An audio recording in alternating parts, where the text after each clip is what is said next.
तुम्हारे घर आने का बस एक छोटा सा बहाना चाहिए। तुम दोपहर में अपनी प्यारी मीठी नींद लेने जा ही रहे होते हो कि अरे बेटा मैं थोड़ा पास में ही आया था तो सोचा तुम्हारे घर आ जाता हूँ। पर मैं तो जंगलों में रहता हूँ, जंगलों में क्या करने आए थे? कहीं मेरा घर तो जलाने नहीं आए थे, जैसे तुमने मेरा फ्यूचर जलाया मेरे घर वालों को मुझे इंजीनियरिंग करवाने का बोल के। रिश्तेदारों के पास ना एक बहुत भयानक शक्ति है, ये तुम्हारे मम्मी पापा का दिमाग चेंज कर सकते हैं। बच्चा बोल रहा था कि क्रिकेटर बनना है तो हमने सोचा चलो क्रिकेट एकेडमी ज्वाइन करवा देते हैं। क्रिकेट एकेडमी ज्वाइन करवा देते हैं। भाई साहब आपको क्या बच्चे ने बल्ला मारा है क्या सर पे? नहीं तो जरा अपना दिमाग लगाइए, ये क्रिकेट विकेट में कुछ नहीं रखा। वो अपने विकास जी की लड़की बोल रही थी सिंगर बनूंगी, कुछ हुआ नहीं तो अब नुक्कड़ नाटक में पेड़ बनती है। मैं हूँ एक जादुई पेड़।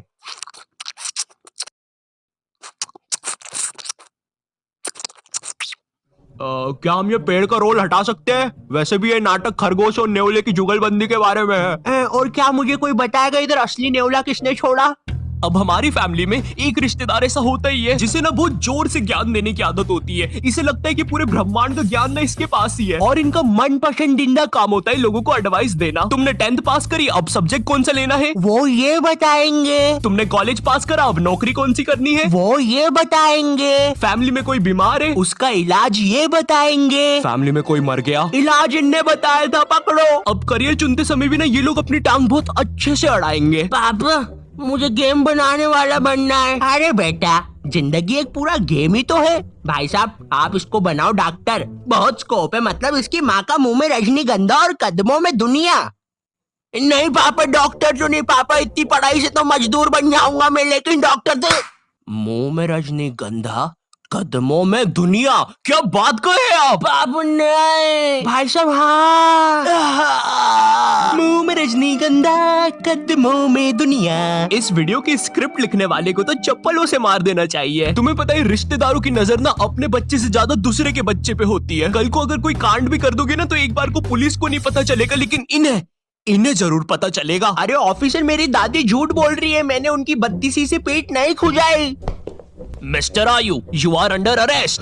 लेकिन आपके पास तो मेरे खिलाफ कोई सबूत ही नहीं था। हाँ सबूत नहीं था, लेकिन अब है, मिलो तुम्हारे फूफे से। इनने बिजली के खंबे पे चढ़ के तुम्हारी क्राइम करते हुए फोटोज खींची है। हालांकि वो बात अलग है, खंबे से नीचे उतरते समय इनकी पैंट के साथ चड्डी भी फट गई, लेकिन उसका टेंशन तुम मत लो। पैंट और चड्डी दोनों सही सलामत दर्जी के पास पहुंच चुकी है, वो सुबह तक रफू करके दे देगा। शाम तक। और ये रही तुम्हारी फोटो। गिरफ्तार कर लीजिए मुझे। अब जब भी रिश्तेदार तुम्हारे घर आते हैं तुम्हारे मम्मी पापा तुम्हें उनसे बातचीत करने के लिए बोलते हैं और तुम्हें नहीं पता होता क्या बात करनी है। इतनी अजीब सिचुएशन बनती है ना उस समय। और बेटे कुछ नहीं अंकल, यूं ही।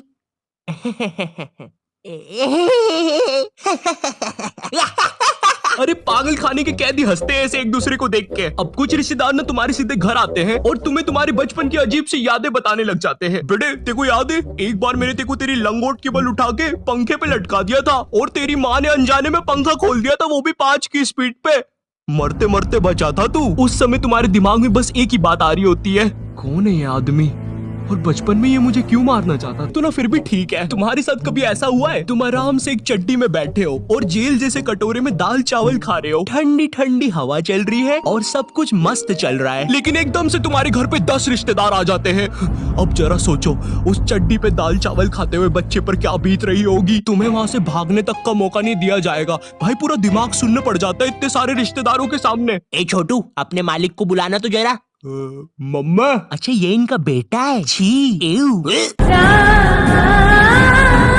अब ये रिश्तेदार ने काफी अलग अलग प्रकार के आते हैं। जैसे फैमिली में कोई बहुत बूढ़ा दादाजी नहीं होता है जिसके दिल की जगह भी बैटरी लगी होती है, इसे परिवार वाले मरने ही नहीं देते। इन्हें कुछ हुआ फट से ऑपरेशन, भाई आधा रोबोट बना के रखा है दादाजी को। उधर दादाजी का 150वां जन्मदिन बनाया जा रहा है। हैप्पी बर्थडे दादाजी। वो दादाजी बेचारा अपनी बैटरी के दोनों वायर पकड़ के बोल रहा है, बेटा मार दो मुझे प्लीज, कोई मार दो। अब पीछे तुम्हारे पापा तुम्हें कोल्ड ड्रिंक उड़ाने से मना कर रहे हैं, क्योंकि अगर कोल्ड ड्रिंक का एक भी बूंद दादाजी की बैटरी पे गिरा तो तुम्हारा दादाजी टाइम बम की तरह फट जाएगा। खैर जो भी कह लो, रिश्तेदार हमारे घर से जाते समय अपनी पोटली से थोड़ा धन वो हमें भी दे के जाते हैं, भले वो 20 रुपए का लुल्ली नोट हो या 100 रुपए का करारा नोट हो। पर सवाल यहाँ पे ये नहीं है, सवाल ये है कि रिश्तेदारों के साथ इतनी मारामारी के बाद क्या वो 20 रुपए का लुल्ली नोट काफी था या नहीं, मुझे नहीं पता। मुझे बस एक चीज पता है, सब्सक्राइब करो। चाहे तो ये 20 रुपए का लुल्ली नोट ले लो, लेकिन सब्सक्राइब करो। मेरी आंखें तुम पे ही है, करो अभी।